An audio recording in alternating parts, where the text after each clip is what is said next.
It is a beautiful day on North Shore of Boston.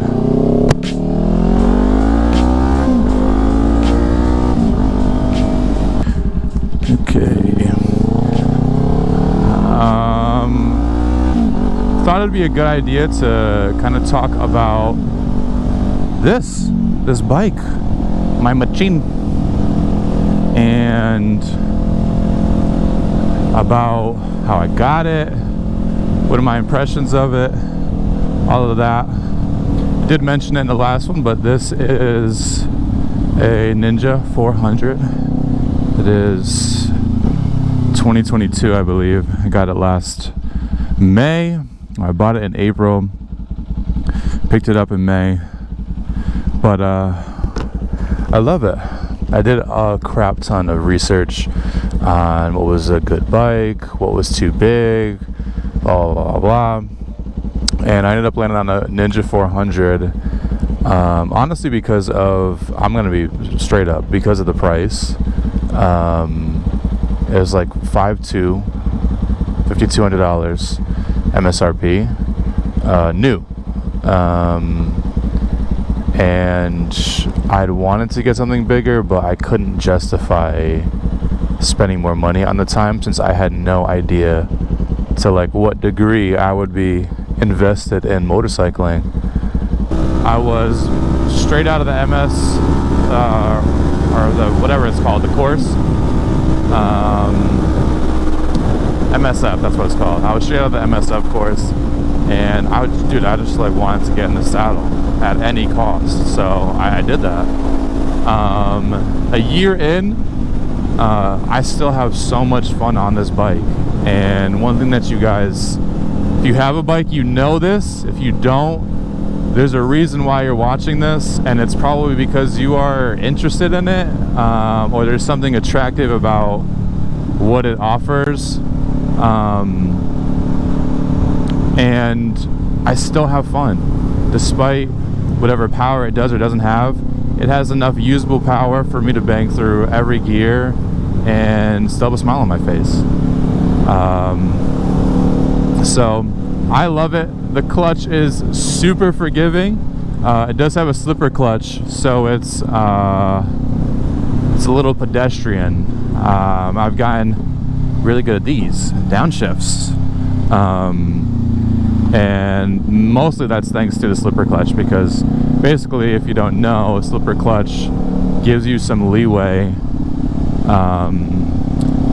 when you're downshifting, so it doesn't have to be exact. I'd say I've gotten it down to somewhat of a science now, but it was super forgiving when I was trying to learn how to downshift, and I wasn't, herky-jerky everywhere. But yeah, man, I love this bike. It is a lot of fun, super flickable. Like, that's one thing that you'll see with every review of this bike, is that it goes. Like, you tell it to go, and it's gonna go. Obviously, we're at super slow speeds right now, so it'll go. But it's under 400 pounds wet, so it's small. It's a compact bike. It has something like 49 horsepower, but the power to weight ratio, I think, for a beginner is perfect.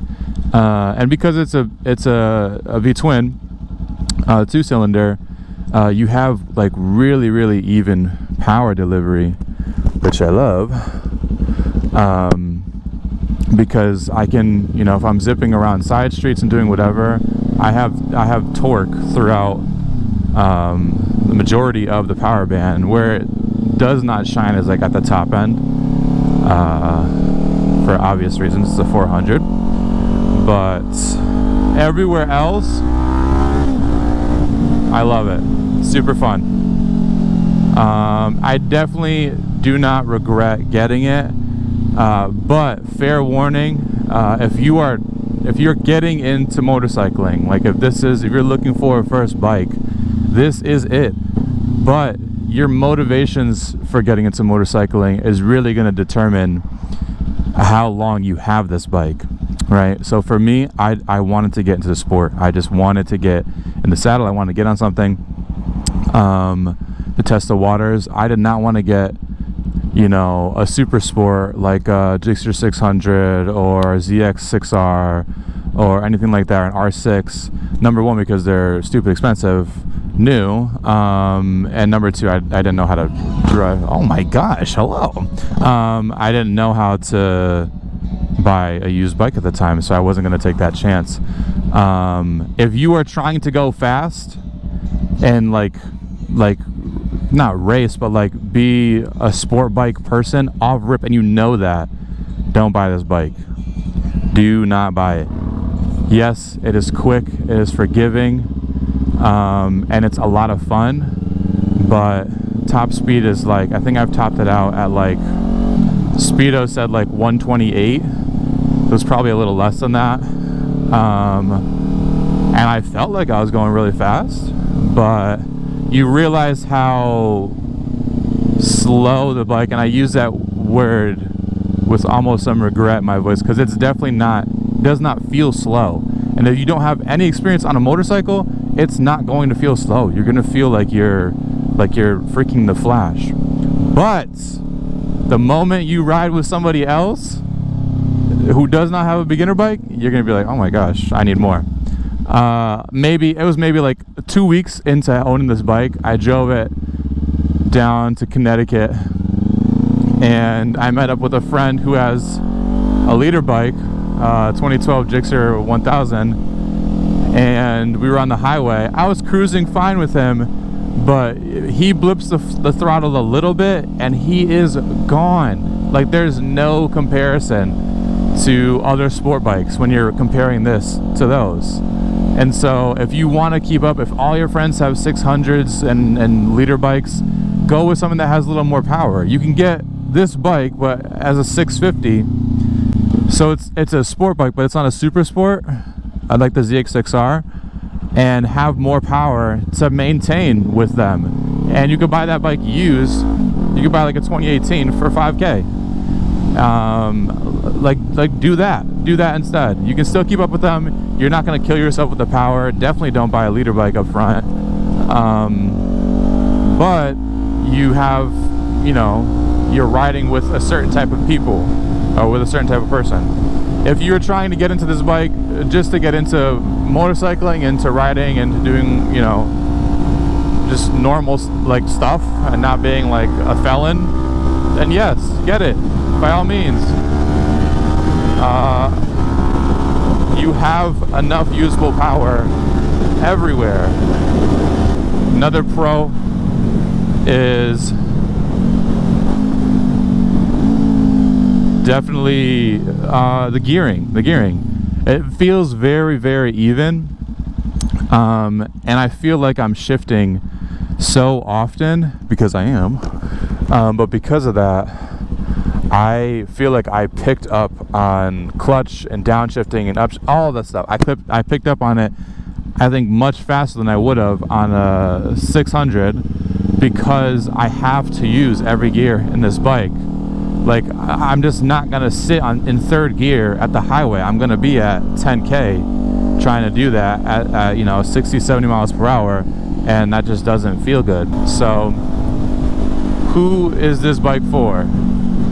I would definitely say, if you are a beginner rider, this bike is specifically marketed to you. Specifically, all right?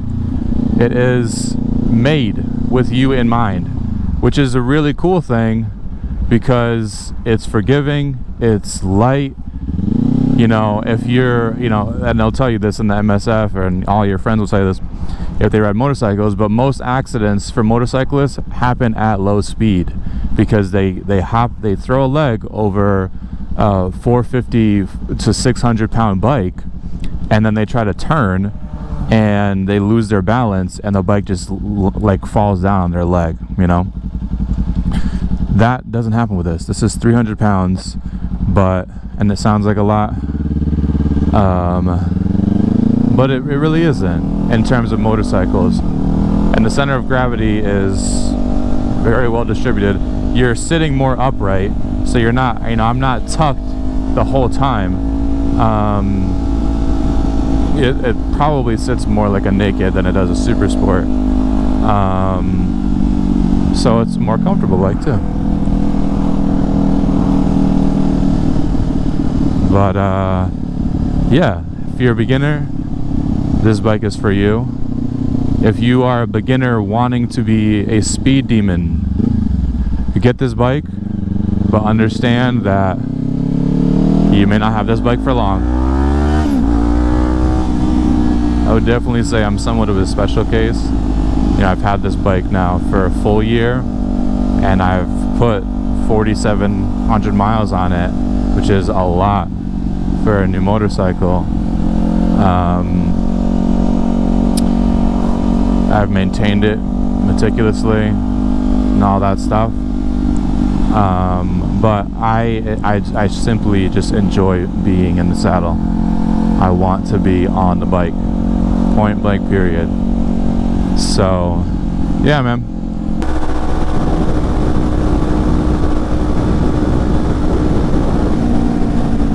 Looks great, baby.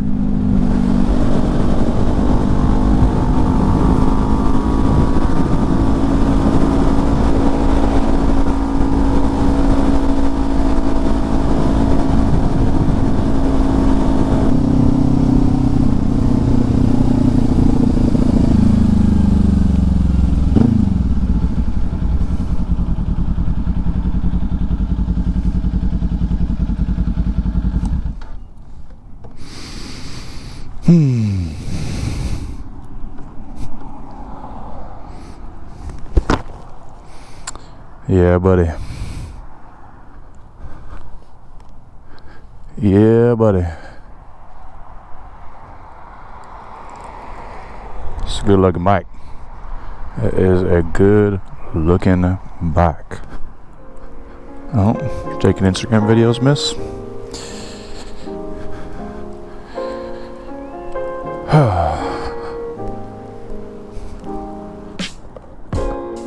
I just remembered my phone is still on that bike. Well, it has been fun, guys. Till the next one. Peace.